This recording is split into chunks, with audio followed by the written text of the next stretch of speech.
Hello, Ryan. Hi.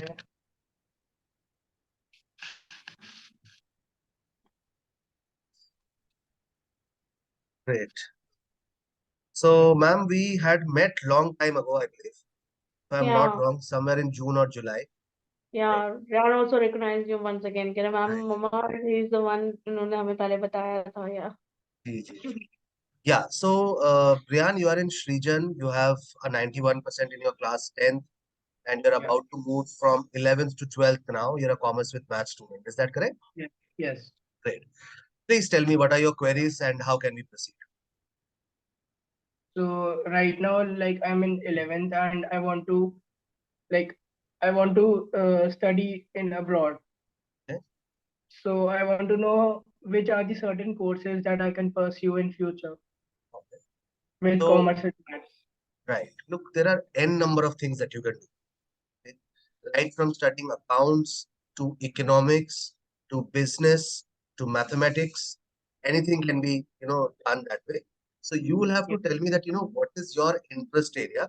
What is it that you see yourself doing in the next 5 years or after 5 years? Accordingly, I can give you a kind of a route map. Like right now, I'm interested in economics and business studies and also accounts. Okay.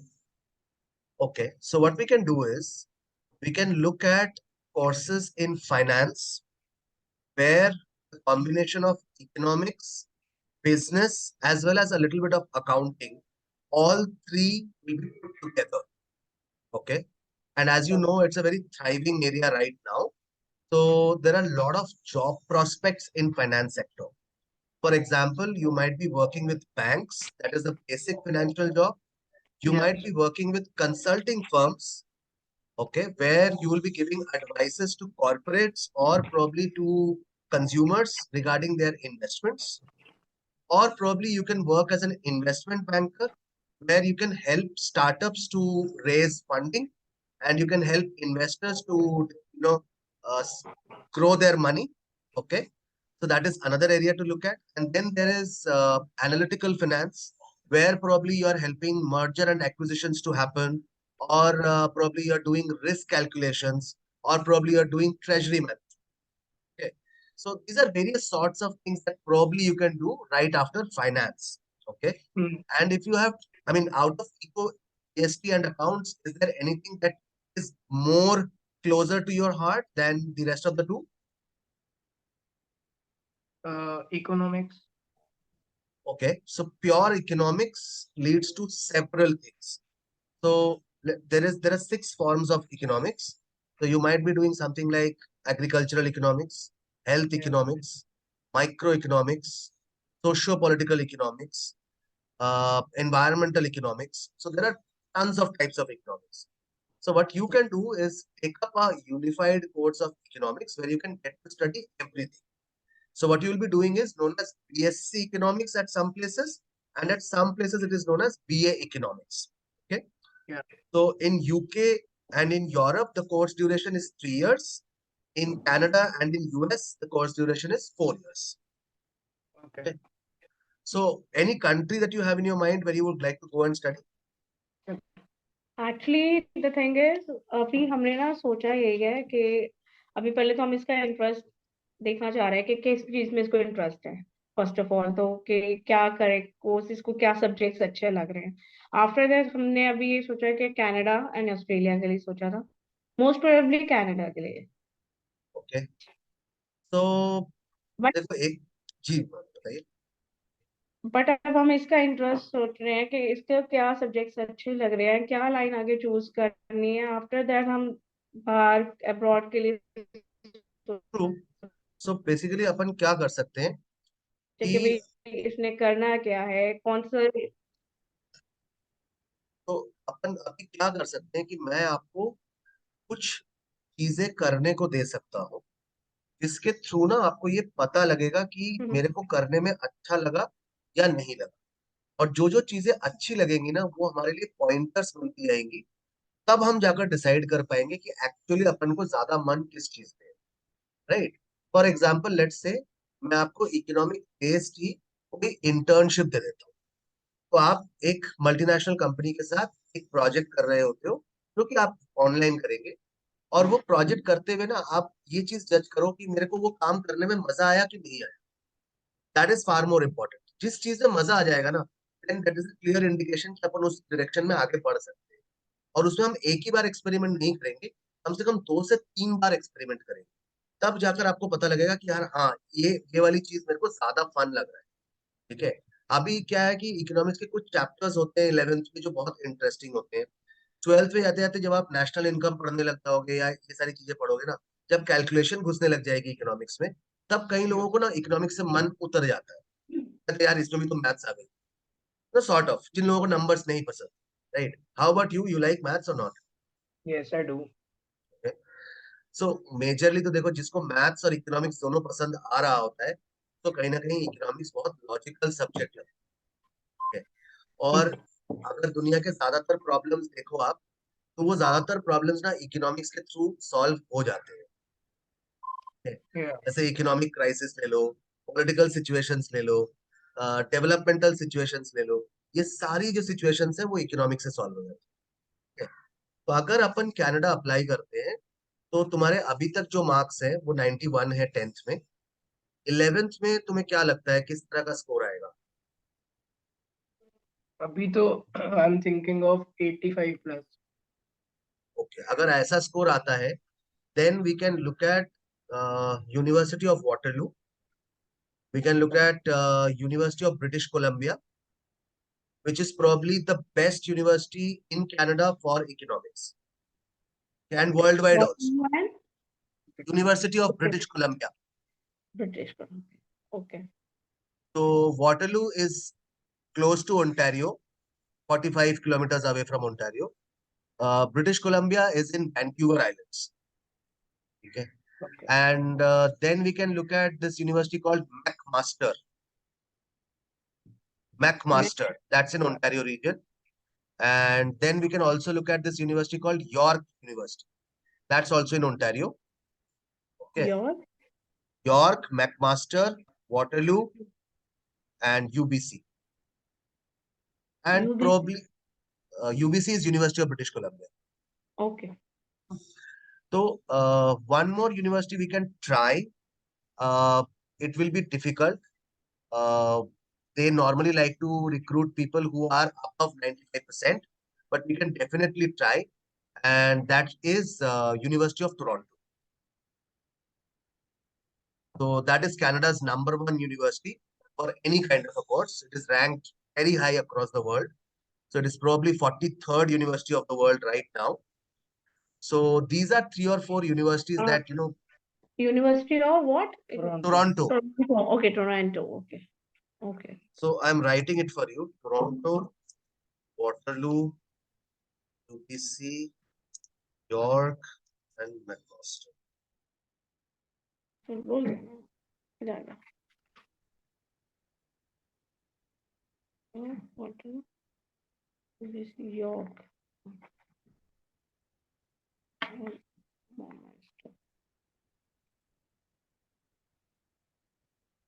MCA Master. Now, इन चारों universities में ना, what they require is, एक तो academic scores बहुत अच्छे होने चाहिए। ठीक है, जो तुम्हारे ऑलरेडी 10th में अच्छे हैं, 11th में भी तुम कह रहे हो 85-90 तक आ जाएंगे, तो that's pretty good. 12th mid term is very important. तो अभी तुम 12th में जाने वाले हो, प्लीज रिमेम्बर कि 12th का मिड टर्म और 12th का प्री बोर्ड, ये दोनों बहुत अच्छे निकलने चाहिए, क्योंकि स्कूल से ना you will have to get a predicted score card, उसी के बेसिस पर हम अप्लाई करेंगे। So the Okay. application window will open in the month of September 2023. Okay. Your board is in March 2024, Yeah. but your application window will open in September 2023 and will close down in January 2024. Okay. So September में हम apply किस basis पे करेंगे? Obviously आपके predicted score card के basis पे करेंगे, right? But other countries में क्या होता है कि प्रेडिक्टेड दे दिया तो यूनिवर्सिटी कुछ और नहीं मांगती, लेकिन कैनेडियन यूनिवर्सिटीज बोलती है कि आप प्रेडिक्टेड भी देंगे, आप मिड टर्म का स्कोर कार्ड भी भेजेंगे, और आप अपना प्री बोर्ड का स्कोर कार्ड भी भेजेंगे। Okay. ठीक है, तो इसलिए आपको अपना मार्क्स वगैरह बहुत ठीक रखना है। Secondly they need IELTS as a score, तो आईएलटीएस का भी 7.5 का स्कोर चाहिए आपको, 7.5 बैंड्स। तो अभी जैसे 11th का बोर्ड आपका फाइनल हो जाता है ना, तो आप आईएलटीएस की तैयारी स्टार्ट कर दो और आईएलटीएस का एग्जाम दे दो आप, ठीक है। तो तीसरी चीज, आइल्स की, एक सेकेंड, आइल्स की कोचिंग लेनी पड़ेगी या नहीं नहीं ठीक है? मैम, हमारा सृजन जाता है, आईएलटीएस की कोचिंग क्या लेगा। बेसिकली आईएलटीएस का टेस्ट आपको समझना है, वो हम आपको समझा देंगे। टेस्ट ओके कैसे होता है, किस तरह के क्वेश्चंस आते हैं और क्या एक्सपेक्टेड आंसर है। ओके। एक दो मॉक्स आप दोगे, हम उसमें आपकी गलतियां जो है वो हम आपको बता देंगे, बस अब आपको समझ में आ चुका होगा। उसके बाद आप यूट्यूब वीडियोस देख करके और प्रैक्टिस मॉक्स करके आप तैयार हो जाओगे। It is a basic English language test. You guys are good enough in terms of English understanding, right? You watch so shows on ये Netflix or not? Yeah. Right. ये सो ये आइल्स के जो एग्जाम्स होते हैं ये कब देने पड़ेंगे, मतलब? मैम ये पूरे साल होते हैं, ठीक है, तो रोज ही हो रहे हैं, तो आप अपना हिसाब से अपना डेट बुक करना होता है। तो लेट से आज मैं प्रिपेयर करना शुरू करता हूँ, तो आप आज से 1 महीने बाद का डेट ले लो, अच्छा ठीक अच्छा। है। तो ये आप लेंगे आईडीपी के वेबसाइट से। आईडीपी के हाँ जी। Website, okay. Rayan, do you have a valid passport with you? Yeah. Okay, because you will need that passport when you are trying to book your IELTS exam. All right. Okay. तो जब तक booking नहीं करोगे तब तक याद रखना कि प्रिपरेशन भी ढंग से नहीं होगी। Hmm. जब बुकिंग हो जाएगी, जब पैसे लग जाएंगे, तब दिमाग में प्रेशर आएगा, तब तुम पढ़ोगे, ठीक है, आईएलटीएस के क्या लिए। कॉस्टिंग होता है आइल्स के एग्जाम का? तेरह फिर भी, हजार पाँच सौ ऐसा कुछ लगता है, ठीक ओके, 1300 है। समथिंग, हाँ, ओके। और आप n number of times exam दे सकते हैं, कोई दिक्कत नहीं है। स्कोर अगर ठीक नहीं आया तो एक बार नहीं आया तो कोई दिक्कत नहीं, आप दोबारा भी दे सकते हो, उसमें कोई इशू, ठीक है। ऐसा भी होता है कि जैसे मैंने कहीं तो सुना है कि जैसे जिस बच्चे के 94 95 मार्क्स आए हो इंग्लिश में, तो उसको आइल्स की जरूरत नहीं होती एग्जाम मैम देने वो की? यूके में होता है, नॉट इन कैनेडा। हाँ हाँ, या लंदन की बात, या यूके की बात करें। यूके में होता है, नॉट इन। ओके। तो एक तो ये सारी चीजें चाहिए। तीसरी चीज जो आपको चाहिए वो है स्कूल से आपको लेटर ऑफ रिकमेंडेशन लेना पड़ेगा। वो आपकी कोई एक टीचर लिखेंगी, जो भी आपको लगता हो कि आपको क्लोजली जानती हैं, आपके साथ रिलेशंस अच्छे हैं, आप उनसे लिखवा सकते हैं लेटर ऑफ रिकमेंडेशन, ठीक है। ये 3 4 डॉक्यूमेंट्स के अलावा आपकी एक्स्ट्रा करिकुलर प्रोफाइल के बारे में थोड़ा सा मुझे बताइए कि 9th से लेकर ये 11th की जर्नी में आपने क्या क्या चीजें करी। As in sports or other course activities. और व्हाट्सोएवर, कुछ भी है जो आपको लगता है कि अलग किया है आपने काइंड, या कहीं पर कुछ अचीव किया है या किसी चीज में पार्टिसिपेट किया है। Mostly in sports only. Okay, sports में क्या खेलते हो आप? Kho-kho, cricket, badminton, कोई and बहुत बड़ा अचीवमेंट है, जैसे कि कोई इंटर स्कूल इवेंट जीता हो या कोई मेडल जीता हो? खो-खो में जोनल्स में सेकंड आए थे. वो में सेकंड आए थे, ओके, ओनर्स में, ठीक है, ये तो चल जाएगा। तो और कुछ किया हो, जैसे कोई ओलंपियाड लिखा हो, उसमें अच्छा स्कोर आ गया हो, या कोई क्विज में बैठे हो जिसमें अच्छा स्कोर अभी आया, या एक ओलंपियाड दिया हुआ है, उसका ऑनलाइन स्कोर अभी आने वाला है. और ये किस चीज का ओलंपियाड है, मैथ्स का या किसी और चीज का? ये कॉमर्स ओलंपियाड था. अच्छा, सीटीएफ वाला तो नहीं दिया था, कॉमर्स हाँ, टीचर्स सीटीएफ बना, सीटीएफ सीटीएफ. वाला, ठीक है। तो वो तो ठीक है, लेकिन आपके ना प्रोफाइल में 3 4 चीजों की जरूरत है। हम्म. एक तो देखो, बहुत सारे बच्चे अप्लाई करेंगे, अगर अपना प्रोफाइल कुछ अलग सा नहीं लगा ना, तो कैनेडियन यूनिवर्सिटीज इतनी आसान भी नहीं है कि मिल या जाएगी, ठीक है। So first thing that you need is to show some work experience. तो हमें वर्क एक्सपीरियंस दिखाना पड़ेगा। वर्क एक्सपीरियंस ज्यादातर बच्चों के पास नहीं होगा, और अगर तुम्हारे पास होता है तो तुम्हारे चांसेस बेटर हो जाएंगे, ठीक है। ओके. तो वो मैं अरेंज करा के दूंगा आपको इंटर्नशिप। बस आपको घर बैठे एक प्रोजेक्ट कंप्लीट करके उसको सबमिट करना है टाइमली, ऑलराइट. ठीक है। और ये बहुत बड़ी कंपनीज होंगी, जैसे कि मॉर्गन स्टैनली हो सकती है, सिटी फाइनेंशियल हो सकता है, एचएसबीसी हो सकता है, तो ऐसी ऑर्गेनाइजेशंस का आपको सर्टिफिकेट आ जाएगा, ठीक है। ओके। एक दो ऐसी इंटर्नशिप और दो तीन आपको कॉम्पिटिशन्स भी अच्छे अच्छे वाले करने हैं जिसमें आपको अच्छा स्कोर भी लाना है। तो हर महीने अगर आप एक एक कॉम्पिटिशन, दो दो कॉम्पिटिशन आप करते रहोगे ना, तो आपका जो ओवरऑल रिज्यूमे है ना वो बहुत स्ट्रांग हो जाएगा। मतलब आज की डेट में अगर तुम्हें मैं कहूँ कि रेयान तुम अपनी रिज्यूमे बनाओ, तो तुम्हें शायद ये सोचना पड़े कि यार एक्स्ट्रा करिकुलर्स में लिखूंगा क्या। मेरे पास तो एक ये अचीवमेंट है और एक ये अचीवमेंट, दो अचीवमेंट है मेरे पास, तीसरा अचीवमेंट नहीं है, तो मैं लिखूं क्या उसमें। तो अब 6 महीने बाद तुम्हारे पास इतना अचीवमेंट होगा कि तुम ये सोचोगे कि यार इसमें से छोड़ कौन सा दूं क्योंकि रिज्यूमे में फिट नहीं हो रहा है। हम्म। समझ रहे हो, तो हमें उस सिचुएशन तक पहुंच रहे हैं, right. So every month we should be getting at least 1, 2 or 3 certificates which we can put up in our resume. And not only participation certificates, probably we have won some event, probably we have got a national rank, probably we have got a state-wise rank, probably we have got a school rank, whatsoever. ठीक है, तो दो चीजें ये हो गई। तीसरा चीज है consistent amount of social work, hmm. ठीक है। और उसमें ये नहीं है कि जाकर कोई एनजीओ ज्वाइन कर लिया और उसका काम कर लिया, ऐसे मेरे को करना है सेल्फ लेड इनिशिएटिव, यानी कि तुम्हारा अपना इनिशिएटिव जिसको तुम खुद पूरा कर रहे हैं, ठीक है। ओके। रेहान यहाँ तक कोई सवाल? लाइक खुद कैसे इनिशिएटिव किस चीज में, मतलब? मैं एग्जांपल दे देता हूँ। आप कहाँ रहते हो रेहान? M2 के नियर मॉडल M2 टाउन। के पीतमपुरा? नो, आजादपुर। अच्छा, आजादपुर, ओके। अह, आजादपुर का ट्रैफिक देखा है कभी? जरूर देखा होगा, हाँ है जी। ना। बहुत ही कंजेस्टेड ट्रैफिक है, राइट। और यस। हमेशा ही ऐसा रहता है रात के अलावा, हम्म। राइट। तो one child thought of doing something about traffic in Bangalore. Okay. And that child went on to talk to several people and figure out possible solutions. Once he figured out 5 or 6 different solutions, he made sure to write letters to the relevant people in government for discussing those solutions.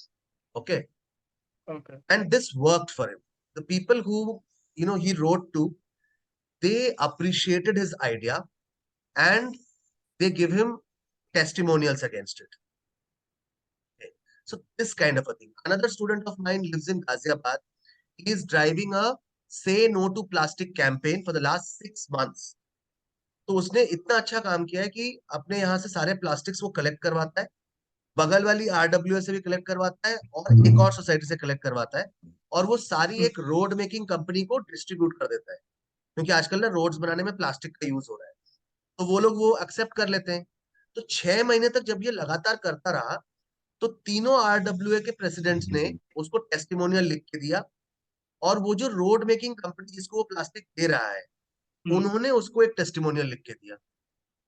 Plus उसने अपनी video recording करी थी, क्योंकि उसके साथ 4-5 बच्चे और काम करते हैं, तो उन्होंने सबने अपनी वीडियो रिकॉर्ड्स करी है उनके कैंपेन्स के, उनके पोस्टर्स के, जो वो प्लास्टिक्स हटा रहे हैं सड़कों से उसके, सारा कुछ किया हुआ है।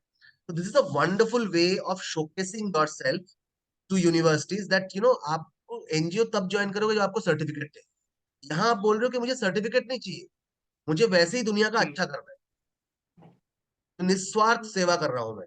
लिटरली आप ये प्रूव कर रहे हो, right. So that will actually probably bring in some notice for you from the university end. तो ये हमको सोच करके करना है कि अपन कौन सा कैंपेन करें।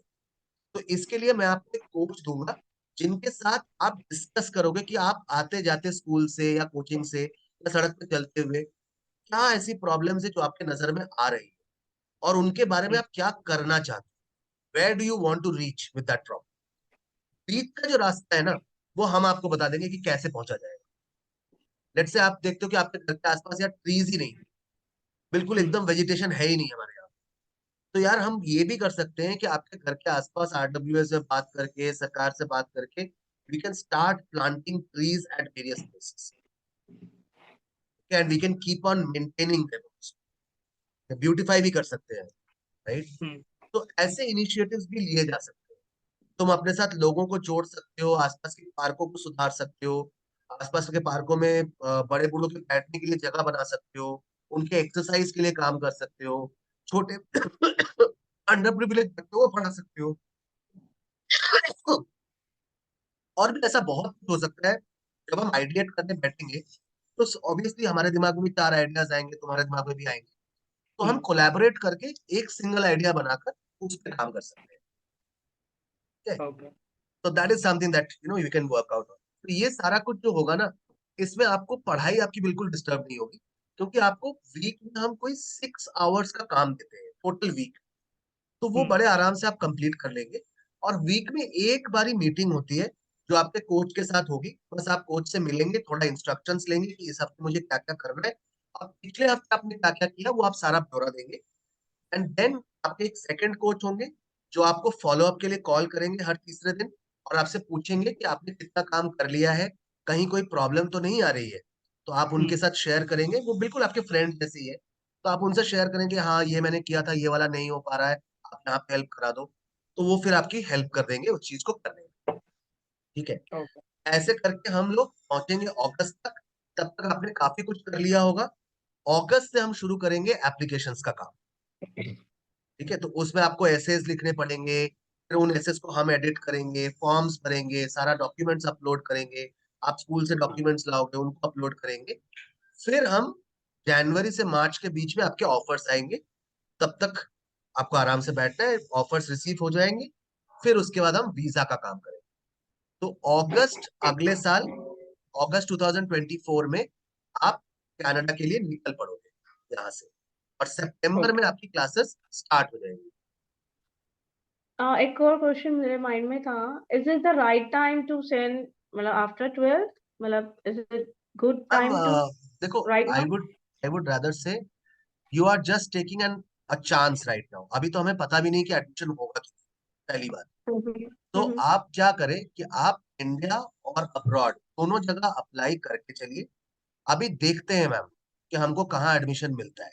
लेट्स तो से इंडिया इंडिया के में, लिए तो, हाँ मतलब डिफरेंट चीज करनी पड़ेगी ना, मैं जैसे हाँ इंडिया में अभी। तो देखो एप्टीट्यूड टेस्ट होगा सारा ना, हम्म। इंडिया में तो सारा एप्टीट्यूड टेस्ट होगा।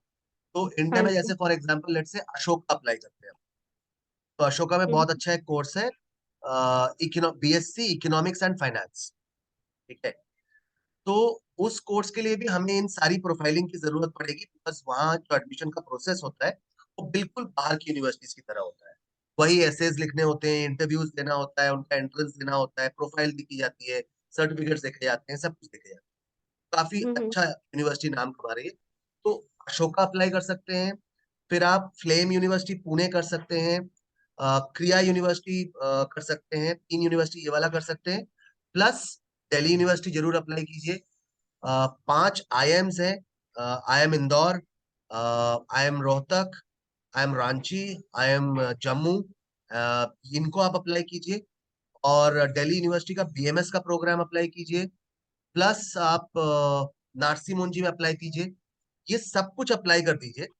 अगर हमको लेट से IIM इंदौर या IIM रोहतक में मिल गया तो अपन इंडिया रुकेंगे, अगर अपने को DU BMS मिल गया तो अपन इंडिया रुकेंगे, अगर ये तीनों नहीं मिला तो अपन बाहर जाएंगे। पहली चीज तो ये, दूसरा एडवांटेज ये है आपकी जाने से बाहर, तो ये क्योंकि सब करने के लिए, एक सेकंड, जी ये सब जैसे एम इंदौर एम, ये कब करना होता है, एट व्हाट टाइम पे, मतलब मैम, कब? ज्यादातर बच्चा जो होता है वो 12th की शुरुआत से वीकेंड्स पे क्लासेस लेकर के अपने आप को तैयार करता है। ठीक है, ओके। तो एप्टीट्यूड का प्रिपरेशन तब करता है। और बाकी बहुत सारा बच्चा ऐसा भी होता है जो जैसे ही बोर्ड्स खत्म होता है उसके बाद क्रैश कोर्स के थ्रू प्रिपरेशन करता है। अच्छा जी। ठीक है, तो दोनों ही तरीके पॉसिबल है, ऐसा आपको ठीक लगे। ठीक है, तो एक और चीज याद रखिएगा मैम, चूंकि आप कनाडा का बोल रहे हो, तो कनाडा में ना अंडरग्रेड में जाने का फायदा ये है कि आपका कोर्स जो है वो 4 साल का है। तो कनाडा में हम्म। नियम ये होता है कि आप जितना स्टे करोगे ना, उतना ज्यादा आपको चांस में हो जाता है आपका परमानेंट रेसिडेंसी लगने का। तो 4 साल स्टे करने के बाद आपको वो 3 साल का जॉब सर्च वीजा देंगे। ठीक है, फिर आप काम करना स्टार्ट कर सकते हो, और जब तक मेरे को लगता है कि 6 साल कंप्लीट होगा तब तक इनको अपना परमानेंट रेसिडेंसी भी मिल जाएगी। तो वो चीज ना पोस्ट ग्रेड में नहीं हो पाती है, क्योंकि पोस्ट ग्रेड में हम्म, कोर्स का ड्यूरेशन होता है बहुत कम, होता है 9 महीने से 14 महीने के बीच में, तो हमारी नहीं स्टे तो भी कम होती है। अब हम एक मेरे माइंड में अब ये चीज है कि बच्चा इतनी सारी चीजें अडेप्ट करे, is better to focus on one thing. Ma'am ठीक है। वो जमाना ही नहीं रहा ना, नहीं अब नहीं वो आई जमाना नो। ही नहीं रहा कि नहीं अगर नहीं आप एक चीज पे अगर फोकस कराओगे ना, प्रॉब्लम ये है कि इंडिया बोलती है कि हमें एडमिशन एंट्रेंस के बेस पे देना है, अब्रॉड हम्म, यूनिवर्सिटी बोलती है कि हमें एडमिशन एकेडमिक क्वालिफिकेशन और एक्स्ट्रा करिकुलर देकर देख करके देना है, राइट। अगर हम खाली फोकस, मेरा पॉइंट ये है कि अगर मैं खाली फोकस इंडिया का ना करके बाहर का ही करूं, तो अच्छा why I should go for these things ये मैम, क्यों करेंगे, मैं आपको बताता हूँ। हाँ तो हाँ। मेरे को तो फायदा ही है जो आप बोल रहे हो, लेकिन मैं हम्म, क्यों बोल रहा हूँ इंडिया करने के लिए। देखिए मैम, कोरोना होगा ये हम में से किसी ने सोचा तो नहीं था, हाँ जी। राइट। मैम अगर फिर से वेव आया ना, तो हम्म, वहां की यूनिवर्सिटी बोलेगी आप पैसे तो मुझे पूरे दोगे, लेकिन पढ़ाई आप इलेक्ट्रॉनिकली करोगे। हम्म, आप समझ रहे हो। हम्म, दूसरा आप सोचिए, ये जो रशिया का वॉर हो रहा है, ये हम में से किसी ने सोचा तो नहीं था। हम्म, अगर ऐसा कुछ फिर और किसी कंट्री में हो गया तो, या हाँ इंडिया जी। इन्वॉल्व हो गई तो हम कहीं हम्म, नहीं जा रहे मैम। तो ये हम्म, कंटिजेंसी है मैम। और ऊपर से मैम कनाडा का जो सबसे प्रैक्टिकल प्रॉब्लम है वो है उसका वीजा। ओके वीजा का कोई गारंटी नहीं है मैम। ओके। इजीली नहीं, क्योंकि पीछे आया था प्रॉब्लम ये हाँ मैम, पिछले साल दिया था। बहुत प्रॉब्लम्स आई, मेरे बहुत सारे बच्चों को एक एक महीना इंडिया रुक के अपना कोर्स ऑनलाइन पढ़ना पड़ा, तब जाके वीजा आया, तब वो गए। दे आर तो स्ट्रिक्ट टू वर्ड्स वीजा ना इस टाइम पे, मैंने हाँ, बहुतों को सुना। हाँ जी। हाँ, तो वीजा की बहुत रिस्की है, इसलिए हमको बैकअप लेके ही चलना पड़ेगा। ओके। सो ये जो आप कह रहे हो, ये बीएससी इकोनॉमिक्स ये सब कुछ जो इंडिया में है, तो ये अभी से ही अप्लाई कर दे, नहीं नहीं मतलब मैम, अभी ये से? सितंबर में एप्लीकेशन खुलेगा इसका, अक्टूबर में, सॉरी। ठीक है, तो अशोका अक्टूबर। का फर्स्ट साइकिल जो होता है वो अक्टूबर में होता है। बट एक बात आपसे पूछनी थी मुझे कि ये बच्चा, मतलब अगर जैसे अब ये कह रहा है मुझे इकोनॉमिक्स पसंद आ रही है, अकाउंट्स पसंद आ रही है, एंड बीएससी बीएससी का समझ आ रहा है, तो इसको क्या लाइन आगे चूज करे, किस अच्छा, ट्रैक पे आगे जॉब्स है, किस मैं आपको टाइप पे बताता हूँ। आगे अच्छी फील्ड में जा सकता है? मैं आपको बताता हूँ, देखिए मैम, ये बताओ। इकोनॉमिक्स जो बच्चा पढ़ता है ना, उसके लिए कम से कम 30 से 35 तरह के करियर्स होते हैं जो खुल जाते हैं। फॉर हम्म, एग्जाम्पल, आजकल एक नया करियर है जिसको हम बोलते हैं डेटा साइंस। तो ओके। डेटा साइंस के लिए इकोनॉमिक्स या मैथ्स या कंप्यूटर साइंस, इन 3 स्ट्रीम से बच्चे लिए जाते हैं। ये डेटा साइंस वाले लोग करते क्या है, लेट्स से एक फ्लाइट उड़ती है दिल्ली से लखनऊ की तरफ, तो फ्लाइट ओनर बोलता है कि what is the most profitable route to fly from Delhi to Lucknow. अब दिल्ली हम्म, टू लखनऊ हवा में तो 50,000 रूट हो सकते हैं ना, तो हाँ जी। कौन बताएगा उनको करेक्ट आंसर। तो वो करेक्ट आंसर डेटा साइंटिस्ट बताता है। ठीक है, तो दुनिया का कोई भी प्रॉब्लम हो, उसका आंसर आजकल डेटा साइंस से निकल रहा है, राइट। एक तो ये हम्म, वाला करियर है। दूसरा, आप तमाम बैंकिंग इंडस्ट्री ले लो, पूरा फाइनेंस इंडस्ट्री ले लो, फिर इधर आप गवर्नमेंटल जॉब्स ले लो, फिर आप ले लो इकोनोमेट्रिक्स। एक नया करियर आ गया है इकोनॉमिक्स में, that is called econometrics. Economics, mathematics, statistics, इन सबको मिक्स करके। तो ये हम्म, इकोनॉमेट्रिक्स वाला बच्चा जो है, ये काम करता है जैसे प्राइस वाटर हाउस कूपर्स में, ये काम करता है पेयर में, ठीक है, ऐसी कंपनीज में काम करता है। ठीक है, तो मैं आपको एग्जांपल के तौर पे बताता हूँ। अभी मेरा एक स्टूडेंट है दिवेश, वो हंसराज कॉलेज दिल्ली यूनिवर्सिटी से पास आउट है। तो उसने वहां पर बीए इकोनॉमिक्स करा, और फिर वो कनाडा जा रहा है यूबीसी में मास्टर्स इन इकोनॉमिक्स करने। ठीक है, मतलब अभी चला जा चुका है, उसका पहला ईयर खत्म हो गया है। तो अभी सेकेंड ईयर में जाते जाते उसने भी इंटर्नशिप लगी है। तो इंटर्नशिप लगी है एक कैनेडियन बैंक के अंदर, जहां पर उसको financial analytics and risk management का काम दिया गया है। पर मंथ उसकी इंटर्नशिप में ही उसको 6,000 कैनेडियन डॉलर मिल रहा है। ठीक है, okay 6,000 Canadian dollars per month for just internships. अभी उसका कोर्स खत्म नहीं हुआ है, राइट। ओके। और ये इंटर्नशिप उसकी 6 महीने लंबी है, राइट। तो वो करीबन हम्म, 36,000 डॉलर वहां से उठाएगा, और मोस्ट प्रोबेबली ये बैंक उसको प्री प्लेसमेंट ऑफर देके अपने पास रोक लेगी, राइट। ओके तो ऐसा बहुत खूबसूरत चीजें हो जाती हैं इकोनॉमिक्स से। और एक और बहुत इंपॉर्टेंट एरिया है इकोनॉमिक्स रिसर्च, जो रिसर्च फील्ड में लोग जाते हैं। ठीक है, अगर लेट्स से रेयान तुमको कल पढ़ाने में इंटरेस्ट आ गया, ठीक है, तो तुम इकोनॉमिक्स में रिसर्च करके पीएचडी करके प्रोफेसर भी बन सकते हो।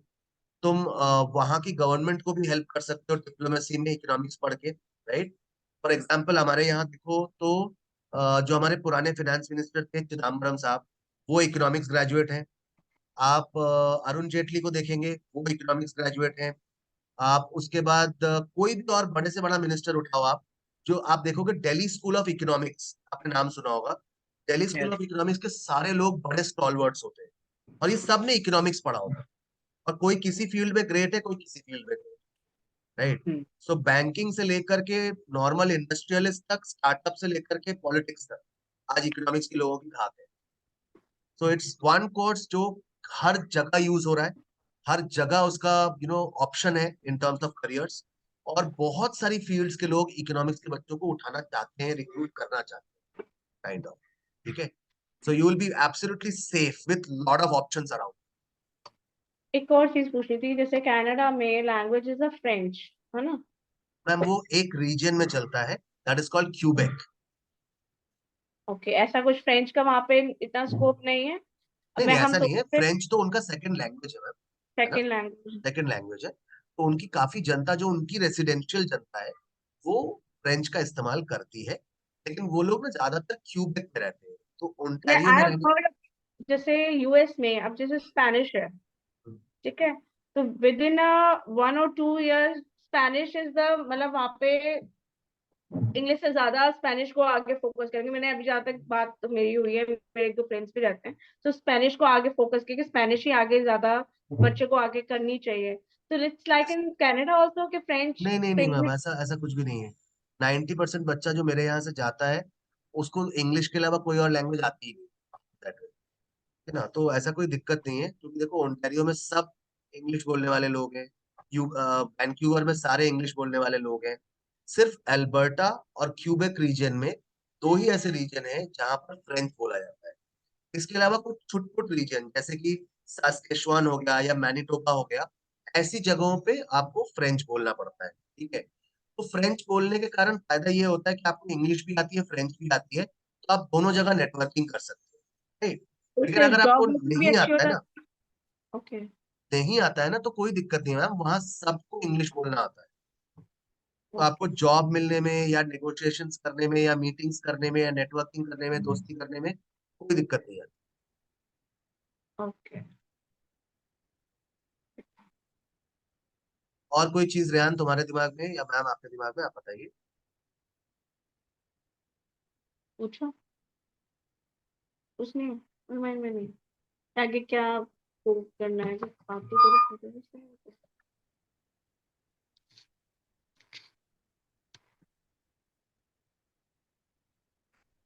मैं आइल्स के जैसे पेपर्स देगा, तो अगर वो क्लियर नहीं होते, जैसे 7.5 इज द हाईएस्ट और यही माना जाता है, मतलब यही पासिंग मार्क्स है या व्हाट है, क्या है नहीं ये? नहीं मैम, पासिंग मार्क्स कुछ नहीं होता इसमें। अलग अलग कंट्री का अलग अलग बैंड रिक्वायर्ड होता है, कोई कंट्री बैंड 6.5 बोलती है, कोई 7.5 बोलती है, ऐसे। ये कनाडा है 7.5। 7.5 है। ओके, तो तो उसमें कोई जैसे दिक्कत नहीं है मैम, अगर नहीं होगा एक बार में क्लियर ना, तो हम दोबारा भी लिख सकते हैं, उसमें कोई इशू नहीं है। ओके, तो इसके लिए कोई कोचिंग की रिक्वायरमेंट नहीं है, नहीं नहीं nothing? Ma'am. Rehan, tell me one thing, are you an extrovert or an introvert? How would you like to talk about yourself? I'm like sometimes an extrovert and sometimes an introvert. अच्छा, क्योंकि with देखो the इस, family he is a introvert, अच्छा, with friends he is a extrovert. Same, मम्मा at can this tell easily. At this age ऐसा ही होता है। लेकिन याद रखना रेहान एक चीज, इस टेस्ट में ना तुम कहीं पर भी स्ट्रटर नहीं कर सकते, फिलर नहीं बोल सकते, कि मतलब हाँ ऐसा करोगे तो टेस्ट खराब हो जाएगा। All right. इसमें आप गलत आंसर दे दो, लेकिन स्पॉन्टेनियसली देना पड़ेगा। लेट्स से फॉर एग्जांपल आपको पूछते हैं, what are the few developmental things that you have seen in your area in the last 5 years? Answer करो। Few development things that I've seen in India. In your area. area. In area.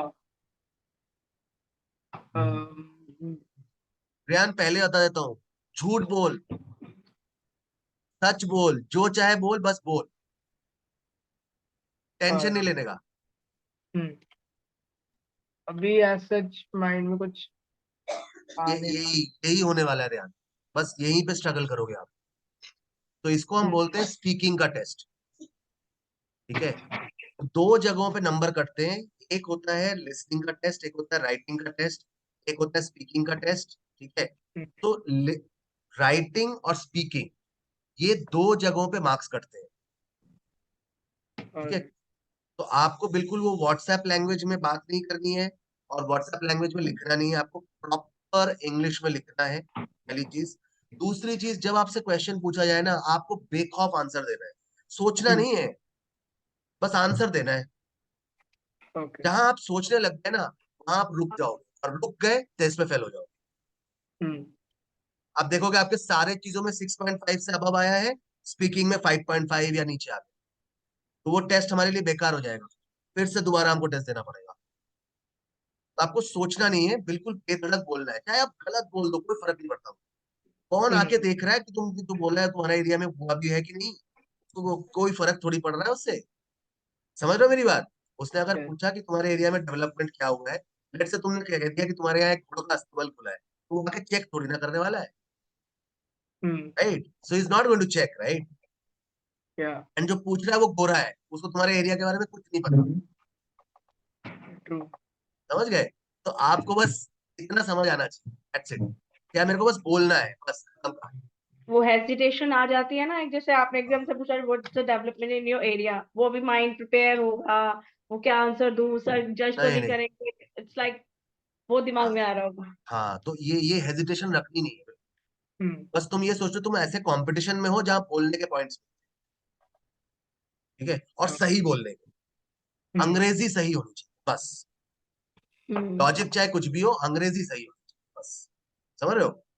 Yes. चलो, वो थोड़ा सा हमारे साथ practice करोगे आप तो आपकी हो जाएगी, डोंट वरी अबाउट इट।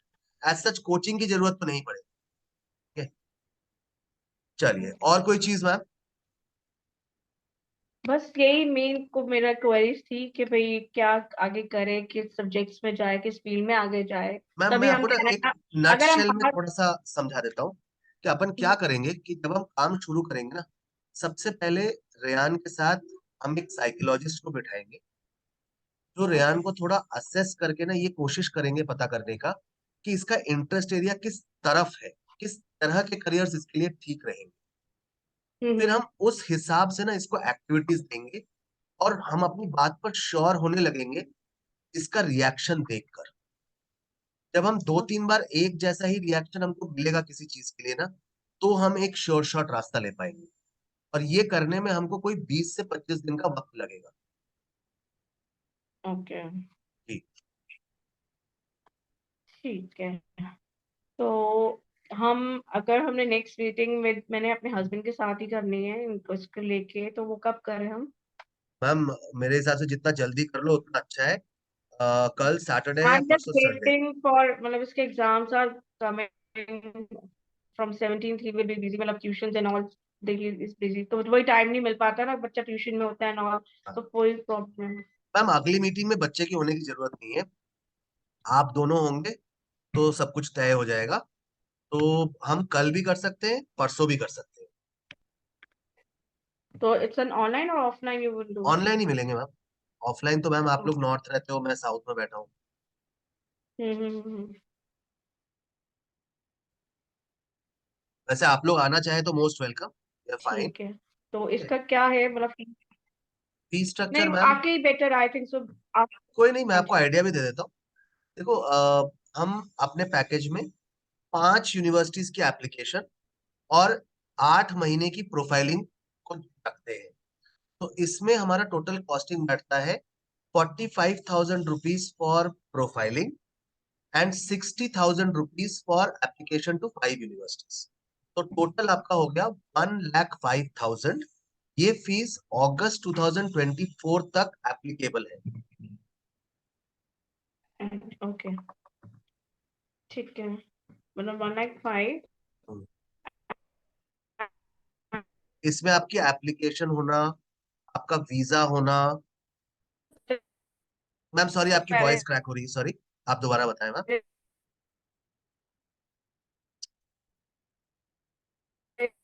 आपके August 2024. ओके, अगस्त 24 मैम, अगस्त 24। अगस्त 20।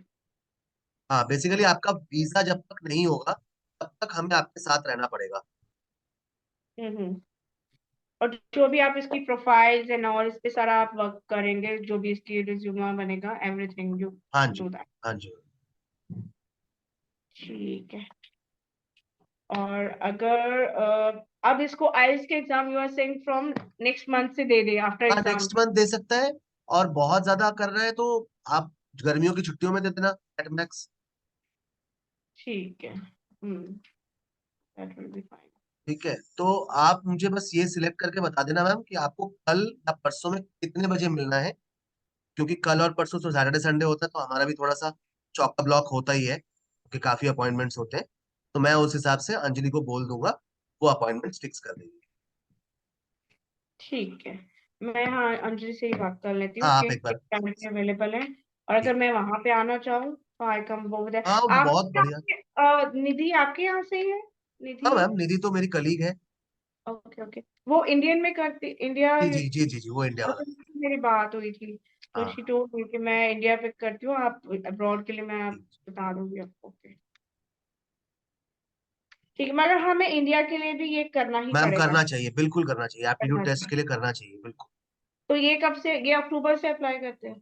मैम देखो, अभी बच्चे को पहले ना 12th में सेटल हो जाने दो थोड़ा सा। ठीक है। हम्म, और फिर आप शुरू करा दो उसके बाद।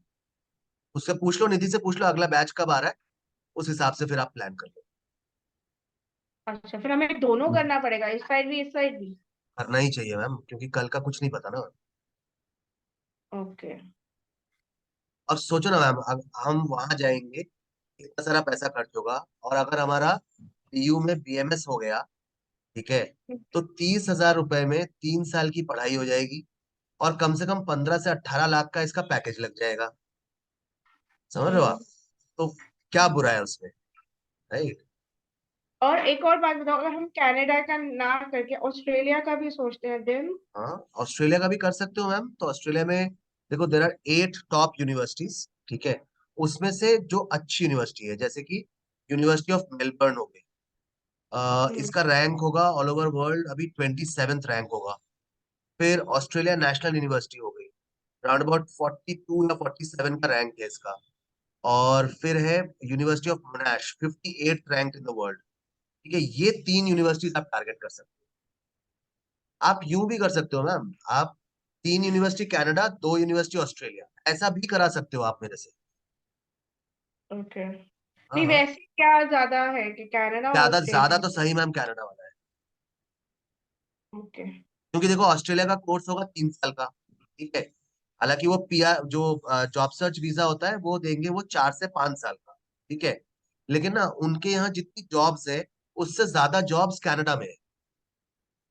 ओके। ठीक है। और दूसरी बात कि अगर इस बच्चे का कभी मन हुआ कि अपनी पोस्ट ग्रेड ये यूएस में जाके करना चाहता है, ठीक है, हम्म।